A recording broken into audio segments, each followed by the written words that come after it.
Good evening. I'm Dan Wolf. Laura's off tonight. Thanks for joining us. A lot of new developments today in the controversy over school resource officers being pulled from districts across Minnesota. As we've reported, police and sheriff's departments across the state, including in St. Louis County, pulled SROs from schools. Now, the decision involves confusion over a new state law involving use of force. However, earlier today, Minnesota Attorney General Keith Ellison reviewed the law at the request of the state's education department. And late today, he issued an opinion saying SROs can still use force, but that force must be reasonable based on the threat. Ellison says the officers are allowed to use some kind of physical contact in nonviolent situations, but must avoid things like putting pressure on their head, throat, or neck. Now, that clarification came down just as Northland SROs, police chiefs, sheriffs, and superintendents all gathered to discuss the issue at a roundtable in Hermantown. There, Northern News Now's Cara Kopp spent time with a local school resource officer who provided her perspective. For Erica Johnson, being an SRO in Hermantown schools is about more than just wearing a badge. Sometimes the SRO really has to be the bridge between the community and the school.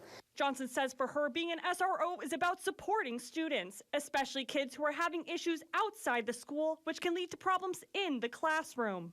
A lot of what we do is, de-escalation and preventative measures. And there are instances where maybe, in getting in between people and just even lightly separating people.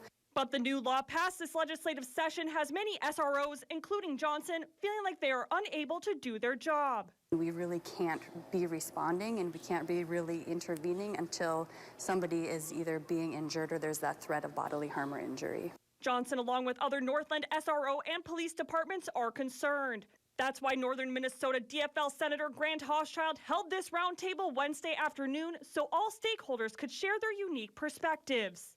It's concerning that our patrol officers, or our SROs, I should say, are being put at risk of civil liability, licensor liability through the post board, and possible criminal liability for doing the job that they are trained to do.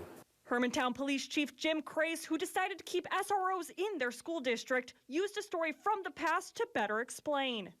Kids outside the school throwing rocks and busting the windows, and the school resource officer under today's law would have to stand and watch that. He says the SRO would then have to wait for a patrol officer to arrive at the school. Every law enforcement agent at Wednesday's roundtable hoping for clarification or change to the law so they can get back to work. And it really is just about kind of guiding and being that mentor, being that teacher, and that is a role that a lot of SROs take seriously. In Hermantown, Cara Kopp, Northern News Now. Again, A.G. Ellison's clarification came down while that roundtable was happening. We've reached out to local law enforcement to see if the opinion provided the clarity that all of them were hoping for.